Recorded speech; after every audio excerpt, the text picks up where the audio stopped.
Now you've brought us to what was really the guts of the Frankfurt School itself as it started, when you started talking about the re-examination of Marxist concepts. As I said in my introduction to this program, it was the feeling that Marxism had to be re-examined and reconstructed that gave rise to your movement, particularly as a result of fascism. But fascism wasn't the only thing that precipitated it, was it? I mean, there were other political factors too. Can you comment on what some of them were? You mean some of the factors which demanded a revaluation of Marxian categories? Yes. To me, one of the most important ones concerns the concept of socialism itself. In the development of Marxian theory, not in Marx himself, but in the development of his theory, socialism has become, the concept has almost entirely been focused on a more rational, larger development of the productive forces, on an ever higher productivity of labor, on a more rational distribution of the project, instead of stressing that a socialist society, as Marx envisaged it, at least the younger Marx envisaged this, was a society qualitatively different from all preceding societies. Now, in what way qualitatively different? The main point, I would say, is for Marx, a genuine socialist society was a society in which the quality of life was decidedly different from the existing societies. Meaning, in a genuine socialist society, labor, full-time alienated labor, would no longer be the measure of wealth and value. In an authentic socialist society, men and women could live their life without fear, without being compelled to spend their entirely adult existence in alienated performances. This image has been obscured, and the result was some kind of frightening continuity between the developed and advanced capitalist societies and the image of a socialist society. Yes, socialism began to become like its enemy, so to speak. Exactly. I know from your writings that you had other very central criticisms of Marxist theory. Two that I would like to mention, partly because they're probably connected in your mind, is that you regarded Marxism as anti-libertarian, or at least insufficiently libertarian, as the Marxist tradition developed, and you also thought that it didn't take sufficient account of the individual. Now, it would be very interesting to hear you comment on those 2 points. Marx did not concern himself very much with the individual, and he didn't have to, because at his time the very existence of the proletariat made this class a potentially revolutionary class. Now things have changed considerably since. You know, the question is to what extent can the present working class in the advanced industrial countries still be called a proletariat? The Western European countries have abandoned this concept altogether. Now, what has taken place is a large-scale integration of perhaps the majority of the population into the existing capitalist system. The organized working class, at least, no longer has nothing to lose but its chains, but a lot more. And this, in turn, it took place not only on a material but also on a psychological basis. The consciousness of the dependent population changed. It was one of the most striking phenomena to see to what extent the ruling power structure could manipulate, manage and control not only the consciousness but also the subconscious and unconscious of the individuals. Therefore, my friends at the Frankfurt School considered psychology one of the main branches of knowledge that had to be integrated with Marxian theory. By no means replacing Marxian theory, but taking it into Marxian theory. You yourself have done a lot in your writings to try to marry Freudianism and Marxism, and I think that some people would say that this simply can't be done because the two patterns of explanation are incompatible with each other. I mean, to put it extremely briefly, Marxist theory locates the ultimate level of explanation of human affairs in technique. The theory, put very simply, is that the level of development of the means of production in a society at any given time determine the formation of classes in that society, and that in turn determines the relationships of individuals to each other, and on that basis grow up what Marxists call the superstructure of ideologies, religions, philosophy, art, and so on. Now, according to Freud, something entirely different is the ultimate explanation of human behavior. The ultimate explanation, according to him, lies in the repressed contents of the unconscious, our unconscious wishes, fantasies, fears, feelings, and so on, which are repressed as a result of distortions in our earliest relationships, above all with our parents.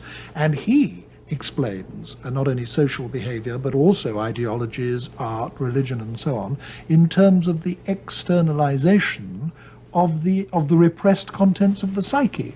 Now, these are two entirely different kinds of explanation of the same set of phenomena. How can you possibly marry the two into a single theory? I think they can easily be married, and it may well be a very happy marriage. I think there are two extremely different interpretations of two different levels of the same whole, the same totality. The primary drives, the unconscious primary drives, which Freud stipulated, namely erotic energy and destructive energy, eros and thanatos, develop within a specific given social framework, which in one way or the other regulates the manifestation of these primary drives. Now, the social impact goes even further than that. According to Freud, the more intense the repression in a society, the more what happened is a mobilization of surplus aggressiveness against this repression. Now, since, again according to Freud, repression is bound to increase with the progress of civilization, at the same time and parallel to it, aggressive energy, surplus aggressiveness, is going to be mobilized and is going to be released. In other words, with the progress of civilization, we will have a progress in destructiveness. And it seems to me no hypothesis can better explain what happens today than that one. I think the following thought will occur to some people listening to our discussion up to this point. You have catalogued a very formidable list of defects in Marxist theory and prediction. The failure to predict the future success of capitalism, the anti-libertarian element in Marxism, the absence of any theory or attitude to the individual. You've also talked about other entirely new theories like Freudianism, which came on the scene after Marx and therefore couldn't have been accommodated by Marx in his outlook. A lot of people will say, well, since you were so conscious of this enormous range of defects in Marxism, why did you want to remain Marxists? I mean, why try to hang on to a discredited or falsified theory? Why not try to liberate your thought categories from that altogether and actually look at reality afresh? Easy answer, because I do not believe that the theory as such has been falsified. What has happened is that some of the concepts of Marxian theory, as I said before, will have to be re-examined But this is not something from outside brought into Marxist theory. That is something Marxist theory itself, as a historical theory, demands. Now, it is relatively easy for me to enumerate, to give you a catalogue of the decisive concepts of Marx which have been corroborated in the development of capitalism.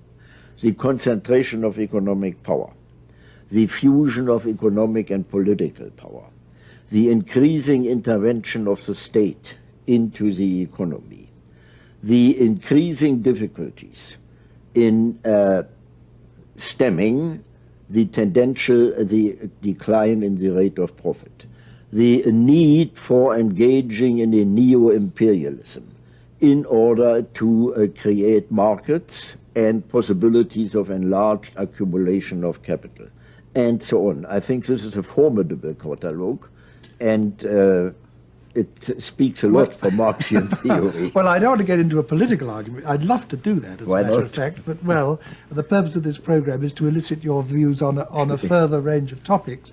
But I can't let what you've said just pass like that. I mean, to take only the first two of your list, you said that there's been increasing concentration of economic power, but surely through the invention of the joint stock company, the ownership of capital has been more widely dispersed than ever before. You talk about the convergence of economic and political power. I would say yes, but what has happened in the West, at least, is that the decisive control over the economy has passed into the hands of elected politicians, who in the democracies are directly elected by the mass of the people, and they take the basic economic decisions in the society. Well, you know that with your first statement about the joint stock companies, you express one of the main concepts of Marxist revisionism, introduced first by Engels himself. They considered the joint stock companies with a dispersed ownership already as pre-forms of a socialist society. Now we know today that this is obviously wrong, and you will not maintain that, for example, in the great multinational corporations, the stockholders control the policy, national and global, of these corporations. It is not the ownership alone that matters, but the control of the productive forces, which is decisive. As far as the state is concerned and the role of the politicians, do you believe that the politicians make their decisions entirely by themselves as free individuals, or isn't there some kind of link between the policy makers and the great economic powers in the society? Well, the politicians certainly aren't dominated by the great economic powers. But anyway, I think I will have to let that pass reluctantly and get back to the Frankfurt School.